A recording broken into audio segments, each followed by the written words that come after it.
నేను మా ఫ్రెండ్స్ దగ్గర కూర్చుని ఇక్కడ యుద్ధాలు ఎప్పుడు ఆగిపోతాయని డిస్కస్ చేస్తా ఉండగా మా మేడం గారు ఫోన్ చేశారు. సూపర్ మార్కెట్కి వెళ్ళి కొన్ని సామాన్లు తీసుకురా బాబు అని చెప్పారు. ఇంకేం చేస్తాం, మేడం గారు చెప్పిన తర్వాత తప్పదు. ఇంకా మా డిస్కషన్ అక్కడితో వదిలేసి ఇంకా నేనైతే సూపర్ మార్కెట్కి అయితే వచ్చిన సామాన్లు తీసుకొద్దాం కదా. ఇంకా ఆవిడ చెప్పిన సామాన్లు ఒక్కొక్కటి తీసుకున్నాను.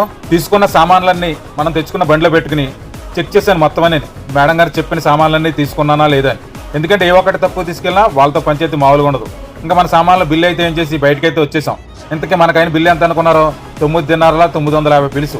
అంటే మన ఇండియా డబ్బుల్లో దగ్గర 3,000 అవుతాయి. ఇంకా మన సామాన్లన్నీ కారు డిక్కీలో పెట్టేశాను. గుడ్లు వెనకాల కారు డిక్కీలో ఉంటే ఇంటికి వెళ్ళి లోపల ఆమ్లెట్ అయిపోతాయేమని ఎదర్ సీట్లు అయితే పెట్టాను.